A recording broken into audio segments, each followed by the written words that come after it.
राधे राधे। महाराज जी कि द्रौपदी प्रथम प्रयास में ही अगर भगवान को पुकारती तो द्रौपदी को इतना कष्ट ना सहना पड़ता। प्रश्न है कि हमारे जीवन में अनेक छोटी बड़ी चुनौतियां आती हैं, तो क्या इस समय हमें प्रयासहीन होकर भगवान को पुकारना चाहिए या भगवान द्वारा? नहीं, यहाँ आश्रय की बात है। आश्रय में बड़े बड़े चूक कर देते हैं। एक बार दुर्योधन ने श्री दुर्वासा जी की सेवा कर ली 4 महीने। दुर्वासा जी की सेवा करना बहुत कठिन, क्योंकि जरा में वो रिस्क में हो जाते थे और साप भी दे देते थे। साप और वरदान देने में बहुत ही समर्थ महात्मा तपस्या के धनी दुर्वासा जी 4 महीने चतुर्मास सेवा करने के बाद हाथ जोड़ के सामने खड़ा हो उन्होंने उनका, महाराज में एक प्रार्थना करता हूँ, अगर आप प्रसन्न हैं हमारी सेवा से तो हमारे बड़े भाई हैं महाराज युधिष्ठिर, उनकी भी सेवा स्वीकार करें। फिर उनका अवश्य बोले, उस समय जाएगा जब द्रौपदी जी बटलोई में प्रसाद पा चुकी हूँ। ठीक है, 4 महीने की सेवा का फल क्या मांग रहा है? उद्देश्य अंदर क्या है उसका? कि ये सब पांडव नष्ट हो जाएंगे, क्योंकि जे ही बटलोई में द्रौपदी जी पा लेती थी, कुछ बचता नहीं था। तो जब ये जाएंगे अपने शिष्यों के साथ हजारों की संख्या में, तो भोजन व्यवस्था हो नहीं पाएगी, उस श्राप दे देंगे। गए दुर्वासा जी। जीवी दुष्टिर जी ने देखा, श्री शास्त्रन प्रणाम किया और अतिथि देवभव, फिर वो तो संत रूप में आप महाराज विराजमान हो और हम आपके भोग व्यवस्था करते हैं। युधिष्ठिर जी तो परम धर्म स्वरूप है, उन्होंने निमंत्रण, महाराज तो उनका, मैं यमुना स्नान करने जा रहा हूँ, लौटकर अभी आता हूँ, सबसे प्रसाद पाऊंगा।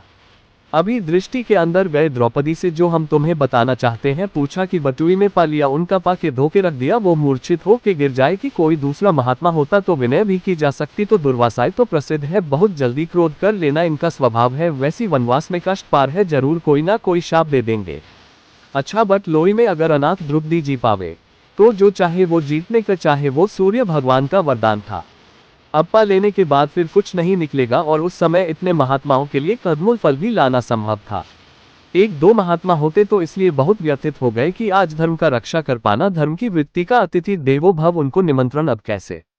तब द्रौपदी जी, वही द्रौपदी जी जिस प्रसंग में आपने प्रश्न किया, अब उनका आश्रय दृढ़ हो चुका था ना, तो उन्होंने कहा, एक बटलोई पर आप इतना भरोसा करते हो, अनंत ब्रह्मांडों का भरण पोषण करने वाले श्री कृष्ण हमारे हैं, इस बात की आपको याद नहीं आई?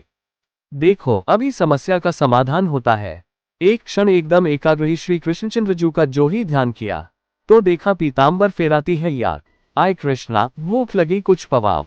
बोले, जानबूझकर के सब कुछ कह रहे हो ना, क्योंकि समय बटलोई धोके रख दिए ना, पहले हमें भोजन पर बाद में हमसे बात करो। उनका, प्रभु इस समय बटलोई दो, बोली लाओ ना, बटलोई कर तुम, अकर तुम, अन्यथा कर तुम, सर्व समर्था सा ईश्वरा पतिव्रता द्रौपदी जी है। भला हुआ पवित्र पात्र कैसे रहने देती है? अगर धोया है तो, और वो वरदान के बटलो, ये भला उसमें कैसे बच जाएगा? जब सूर्य देव ने कह दिया द्रुपदिक पाने के बाद कुछ नहीं बचेगा, उसी से निकाला एक साग का शीत और ऐसे लिया भगवान सर्व रूपों में विराजमान, पूरा ब्रह्मांड छक गया। जाओ दुर्वासा जी को लिवा के लाओ, तेरी दृष्टि जिनका महाराज व्यवस्था, बोले जाओ, उनसे कहो जाकर के आओ, सब रसोई तैयार है, और प्रसाद पावाकर भगवान की आज्ञा मानकर वहां गए तो सब ऋषि ऐसे छक रहे थे कि आसमान करने की जगह नहीं थी। कहा, महाराज रसोई तैयार है, आओ प्रसाद पर, तो उनका हमसे वरदान मांग लो। वो हम प्रसाद नहीं पा सकते, मतलब वरदान मांगने के बाद इसलिए कही कि बड़ी व्यवस्था, अब इतने शिष्यों की व्यवस्था हम जाएंगे नहीं तो। अब आप विचार करके देखो, उसने साधु सेवा की, आश्रय भगवान का नहीं तो क्या मांगा?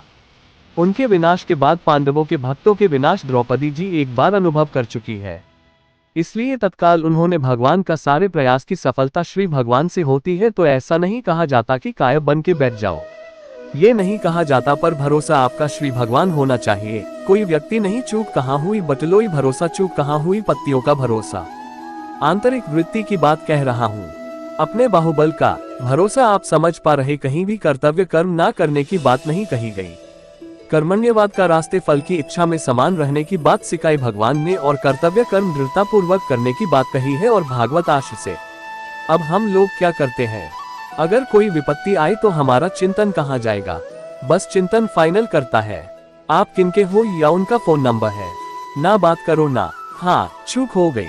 पहला, हमारा चिंतन भगवान के चरणों में, प्रभु। अब वो प्रेरणा हुई कि उनका नंबर, फोन लगाओ, फोन नंबर लगाओ, और हमारी गलत रास्ता नहीं जा रहा, क्योंकि उनका चिंतन हुआ।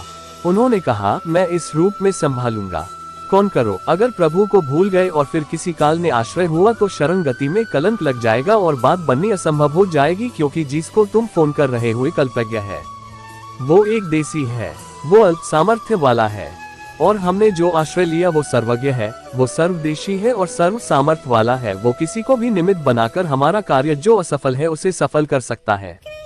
हमें ये भरोसा रखना चाहिए।